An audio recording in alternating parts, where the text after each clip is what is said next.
So any regret in life? कुछ ज़्यादा तो याद नहीं है, हो सकता है बहुत सारी ऐसी चीज़ें की हों जिन पे पछताया जा सकता हो, लेकिन ज़्यादा याद नहीं है कुछ। लेकिन मेरी एक बहन थी नंबर 2 पे। अच्छा। अभी नहीं है इस दुनिया में, अल्लाह उनको जन्नत नसीब करे। हाँ, मुझे तो खुरम ने भी यहाँ शेयर किया था, अल्लाह ताला उन्हें गरीक रहमत फरमाए। तो उनकी डेथ से कुछ 1-1.5 हफ्ता पहले हम नाराज़ थे आपस में। तो वो कभी कभी होता है कि यार अगर वो ना नाराज़ होते तो शायद ज़्यादा बेहतर होता कि वो खुश जाती मुझसे, लेकिन नाराज़गी में अब तो मेरे दिल में है, मुझे नहीं पता। तो सैकड़ों जो कि आपस में रूठना बनाना, भाइयों में, बहनों में, दोस्तों में, अगर उसी लम्हे, उसी के दौरान अगर कुछ चला जाए तो आप सही कह रही हैं, बहुत ज़्यादा। इसीलिए तो कहते हैं कि फौरन मना लेना चाहिए। इसीलिए कहते हैं कि मना लेना चाहिए। देखना आपको बहुत उसकी वो रहती होगी, हमेशा हमेशा ये सोच आती है। रूठे होते हैं, उनको मना लेना चाहिए, जल्द अज जल्द कोशिश करनी चाहिए। मानना ना मानना फिर उनका है। तो उसमें यह है कि मैंने कोशिश भी नहीं की थी। एक वो, और फिर एक मेरी कज़न थी, वो तो बहुत यंग एज में, लाइक 23 की एज में उसकी डेथ हो गई थी। वो भी हम दोनों नाराज़ थे। अरे कज़न का इसलिए ज़्यादा दुख है कि उसने बहुत सारी कोशिश की थी, वक्तन वक्तन कॉल्स करना, मैसेजेस करना, कि जो भी गलतफहमी हमारे बीच चल रही थी उसको वो दूर कर सके, उसको वो एक्सप्लेन करना चाहती थी, और मैंने मौका नहीं दिया। तो वो मुझे आज तक बड़ा तकलीफ़ देता है कि यार मुझे मौका देना चाहिए था, सुनना चाहिए था। और फिर बाद में मुझे समझ भी आया कि वो ठीक कह रही थी, मेरी गलत, तो और ज़्यादा मैं गलत थी। इन दोनों वाक़यात के बाद और इन दोनों तजुर्बात के बाद ज़िंदगी में क्या तब्दीली आई आप की शख्सियत में, रिश्तों को और उनकी नाराज़गियों को डील करने में, हैंडल करने में? नाराज़गियाँ वैसे मेरी ज़्यादा बनती नहीं है, लेकिन अगर अब कभी बन जाए तो मेरी कोशिश होती है सॉर्ट आउट हो जाए। और अगर दोनों साइड से सॉर्ट आउट नहीं होती तो एटलीस्ट मेरी तरफ से सॉर्ट आउट हो जाए, उनकी तरफ से नहीं होती तो ना हो। लेकिन एक तरह ये हुआ था कि लाइक थोड़ी सी तसल्ली बहन के टाइम पे ये होगी थी कि बहुत होने के बाद उनका अपना घर थोड़ा दूर था हॉस्पिटल से, तो वो पता नहीं कैसे वो सब कुछ मेरे घर पे है, उनको भी लेके मेरे घर पे आ गए, उनकी सारी रस्मात भी मेरे घर पे हुई। तो कहीं ना कहीं दिल में वो तसल्ली है कि यार नहीं, वो आ गई थी मेरे घर।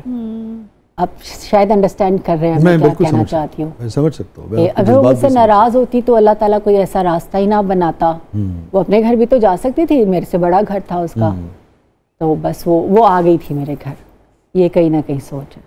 अल्लाह ताला जी उन्हें गरीक रहमत फरमाया, आपकी कज़न को भी। आमीन। और मेरे ख्याल में आपने जो अपनी बहुत ही एक तरह से पर्सनल बात शेयर की, इससे आप खुद कह रही पहली मरतबा आपने शेयर की, लोगों को इससे ज़रूर यकीनन सीखने का मौका मिलेगा कि रूठने वाले को जितना जल्द मना लें आप उतना अच्छा है, जितना जल्द। वो देखें ना आप, हमारा तो दीनी फ़लसफ़ा है, 3 दिन से ज़्यादा मना फरमाया है कि भी आप खफा भी नहीं रह सकते।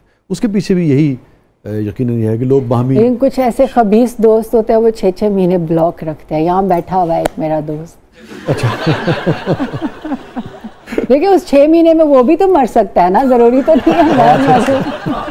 हाँ, और आप खुद बता चुकी जो नाराज़ होता है वो फौत हो जाता है। मैं उसको डरा रही हूँ, अल्लाह उसको लंबी ज़िंदगी दे ताकि वो मुझे ब्लॉक। अच्छा, उसकी वो अजीब आदत है, वो सर्दियाँ आती है सबको ब्लॉक कर देता है, गर्मियाँ आती है अनब्लॉक कर देता है। क्या वजह है? पता नहीं क्या वजह है, पता नहीं उसकी क्या वजह है। पता नहीं उसके फ़ोन को सर्दी लगती है। सर्दियों में मूंगफली का काम करते होंगे। दीदार साहबा, कोई गिल्ट? थोड़ा सा ये लगता है कि शायद अगर मैं शोबिज़ में ना होती तो मैं किसी बहुत और अच्छी बेहतर जगह पे होती। बट कहते हैं जो नसीब, जो किस्मत में होता है, और फिर एक तरह उसमें आपको शुक्र ही अदा करना चाहिए अल्लाह का कि फेम भी मिला, पैसा भी मिला, हर चीज़ वो मिली शायद जो हम डिज़र्व भी नहीं करते थे। लेकिन कहीं ना कहीं है कि शायद ये जगह नहीं थी मेरी। आपने कहा कि अगर शोबिज़ में ना होती तो बेहतर जगह होती, कहीं बेहतर जगह। एग्जैक्ट आपने ये कहा। हाँ। तो आप शोबिज़ को अच्छा नहीं समझती या माली लिहाज से आप कहना, आप किस हवाले से कहना चाह रही हैं? कौन सी चीज़ आप बेहतर समझती हैं? मैं बिल्कुल अच्छा समझती हूँ। अगर मैं अच्छा नहीं समझती तो मैं इसमें होती ना कभी भी। तो फिर आप हमेशा वही काम करते हैं जो आपको सही लगता है, वो काम तो नहीं करते जो आपको ख़राब लग रहा होता है। बेहतर इन अ सेंस क्योंकि हम एक ऐसी कंट्री में रहते हैं जहाँ इस चीज़ को एक्सेप्ट नहीं किया जा सकता। ये रियलिटी है। वो ना सिर्फ स्टेज की मैं बात नहीं कर रही, वो फिल्म भी है, वो टेलीविज़न भी है। तीनों चीज़ों को फीमेल्स के हवाले से एक्सेप्ट नहीं किया जा सकता। मेल्स के हवाले से भी एक वसी हल्के की जो राय है वो बहुत मुख्तलिफ है, बहुत ज़्यादा। तो अगर शायद मैं हाउस वाइफ होती तो शायद ज़्यादा बेहतर बन पाती। ये कॉन्सेप्ट मैं आपको बताना चाह रही हूँ। तो शोबिज़ में मैं आई तो मुझे अब इसी से प्यार है। अब यही मेरी दुनिया है, यही मेरा घर है, यही सब कुछ है। एक ऐसे प्रोफेशन में जिसमें आपने अपने शोबे में बड़ा नाम पैदा किया, अपने हुनर के ज़रिए, उसमें शोहरत भी है और अपने शोबे के अंदर भी आपकी एक पोजीशन है, मगर एक ऐसे माशरे में जिसका एक वसी हल्का जो है वो इसके बारे में एक मुख्तलिफ राय रखता है। ये रियलिटी है। रियलिटी।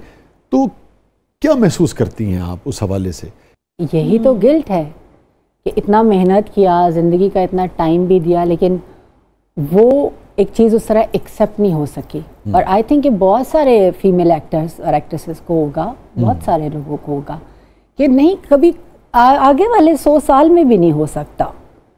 इतना फ़र्क है, कल्चर है ना, हम इसको ज़्यादा मुश्किल साइड पे नहीं लेके जाते, हम इसको कल्चर तक रखते हैं। अब एक हमारा हमसाया मुल्क है, वहाँ पे अगर किसी लड़की को गाना और डांस नहीं आता तो उसका रिश्ता रिजेक्ट हो जाता है। वो यार इसको नहीं आता ये चीज़ें। यहाँ पे जिसको गाना और डांस आता उसका रिश्ता नहीं होता, और शादियों में उसका एहतमाम भी कर रहे होते हैं। और आप यकीन मानिए, देखने वाले अगर बुरा ना मनाए, प्रॉपर हायर किया जाता है कोरियोग्राफर, दादी, नानी, नाना, बाप, बहन, बहनोई सब डांस करते हैं। और शायद हम वो कपड़े टीवी पे या स्टेज पे नहीं पहन सकते, वो इस तरह या इस तरह। अभी मैं आपके शो में इस तरह पहन के नहीं बैठ सकती, इस तरह पहन के नहीं बैठ सकती, बट वो उन शादियों में पहना जाता है। डबल स्टैंडर्ड है। वहाँ डांस भी हो रहा है, गैर मर्द आके आपको सिखा भी रहे हैं, आप कपड़े भी आधे आधे हैं, सब कुछ है, लेकिन वो एक्सेप्ट है, वो सब कुछ ठीक है। दीदार, बहुत बहुत शुक्रिया, आप तशरीफ़ लाई, आपने वक्त निकाला, थैंक यू सो मच। बहुत अच्छा लगा। और शाहजी, मैं एक बात कहना चाहती हूँ कि आज शो में आने की जो मेरी मेन अट्रैक्शन कह सकते हैं आप, वो आप हैं, बिकॉज आपकी शख्सियत से मैं बहुत ज़्यादा मुतासिर हूँ। बड़ी नवाजिश। आपके लिखने का अंदाज़, आपके बोलने का अंदाज़, ना सिर्फ मेरा, मेरे घर वालों का, मेरी फैमिली का, सबका बहुत पसंदीदा है। Thank you so much. तो आपके हम सब फ़ैन हैं। नहीं, thank you so much, thank you so much. आप आई, बहुत अच्छा लगा, थैंक यू सो मच दीदार, बहुत बहुत शुक्रिया।